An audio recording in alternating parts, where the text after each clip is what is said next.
എല്ലാവർക്കും നമസ്കാരം. എൻ്റെ പുതിയൊരു വീഡിയോയിലേക്ക് എല്ലാവർക്കും സ്വാഗതം.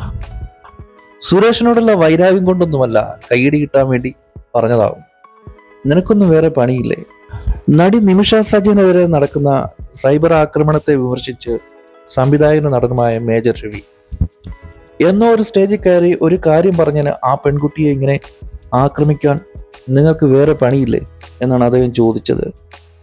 സുരേഷ് ഗോപിയോടുള്ള വ്യക്തി വൈരാഗ്യത്തിന്റെ പേരിലൊന്നുമല്ല ആ കുട്ടി അത് പറഞ്ഞത്, കയ്യടി കിട്ടാൻ വേണ്ടിയാണെന്നോ അദ്ദേഹം കൂട്ടിച്ചേർത്തു.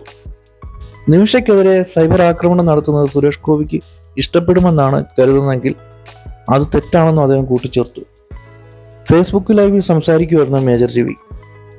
നിമിഷയെ മാനസികമായി വേദനിപ്പിക്കുന്ന തരത്തിൽ ഒരുപാട് കമന്റുകൾ കണ്ടിരുന്നു. ആ കുട്ടി ഒരു രാഷ്ട്രീയക്കാരിയല്ല. ഒരു കുട്ടിക്ക് ഏത് ലെവൽ വരെയുള്ള പ്രഷർ എടുക്കാൻ പറ്റുമെന്നുള്ളത് ആദ്യം നമ്മൾ ആലോചിക്കണം. രാഷ്ട്രീയത്തിൽ കളിച്ച് വളർന്നിട്ടുള്ള ആളായിരുന്നെങ്കിൽ നല്ല തൊലിക്കട്ടിയോടെ എന്ത് തെറിയെയും നേരിടും. എന്നാൽ ഈ കുട്ടിക്ക് ഇതൊന്നും എടുക്കാനുള്ള മനോധൈര്യം ഉണ്ടോ എന്ന് എനിക്കറിയില്ല. കാരണം അവൾ രാഷ്ട്രീയക്കാരിയല്ല. ഏതോ സ്റ്റേജിൽ കയറി നിന്ന് ഏതോ ഒരു കാലത്ത് സുരേഷ് പറഞ്ഞ കാര്യം പറഞ്ഞാണ് അവളെ ആക്രമിക്കുന്നത്. അവിടെ ഇരുന്നവരെ സുഖിപ്പിക്കാൻ വേണ്ടി പറഞ്ഞതാവും. അതിനെ അങ്ങ് വിട്ടാൽ പോരെ. അതിൻ്റെ പേരിൽ എന്തൊക്കെയാണ് ഇവിടെ നടക്കുന്നത്? അത് വളരെ വേദനിപ്പിക്കുന്നതാണ്. സുരേഷ് ഗോപിയുടെ മകൻ പോലും വന്നിട്ട് പറഞ്ഞതാണ്, അന്ന് പറഞ്ഞപ്പോൾ വിഷമം ഉണ്ടായിരുന്നെങ്കിലും ഇപ്പോൾ ഒരു പ്രശ്നവുമില്ല, അവരെ ഇപ്പോൾ മാനസികമായി പീഡിപ്പിക്കുന്നതിൽ താല്പര്യവുമില്ലെന്ന് ഗോകുൽ പറഞ്ഞു. നന്നായി വളർത്തിക്കൊണ്ടുവന്ന കുട്ടി എന്ന നിലയിൽ വളരെ പക്വതയോടെയാണ് ഗോകുൽ അത് പറഞ്ഞത്. ഒരു പെൺകുട്ടിയുടെ പുറകെ നടന്ന് അറ്റാക്ക് ചെയ്യാൻ നിനക്കൊന്നും വേറെ പണിയില്ലേ? വ്യക്തിപരമായ ദേഷ്യത്തിലൊന്നും പറഞ്ഞ കാര്യമല്ല.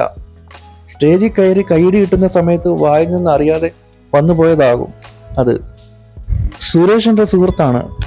ആ കുട്ടി അല്ലാതെ എത്ര പേർ എന്തെല്ലാം പറഞ്ഞിട്ടുണ്ട്. ചെറിയ പ്രായമുള്ള ഒരു പെൺകുട്ടിയാണത്. അത് വിട്ടേക്കുക. സുരേഷ് സാറിന് അത് ഇഷ്ടപ്പെടുമെന്ന് നിങ്ങൾ കരുതുന്നുണ്ടെങ്കിൽ അത് തെറ്റാണ്. നേരത്തെ ഞാനൊരു വീഡിയോ ചെയ്തപ്പോൾ അതിൽ ഞാൻ പറയുന്നത് ഇത് കൈയടി കിട്ടാൻ വേണ്ടി വെറുതെ പറയുന്നതാണ്, അല്ലാതെ ഒരു ഇഷ്ടക്കേട് കൊണ്ടോ വൈരാഗ്യം കൊണ്ടോ ഒന്നും പറയുന്ന കാര്യമല്ല.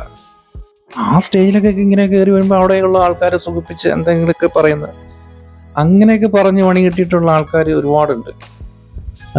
നടന്മാരിൽ തന്നെ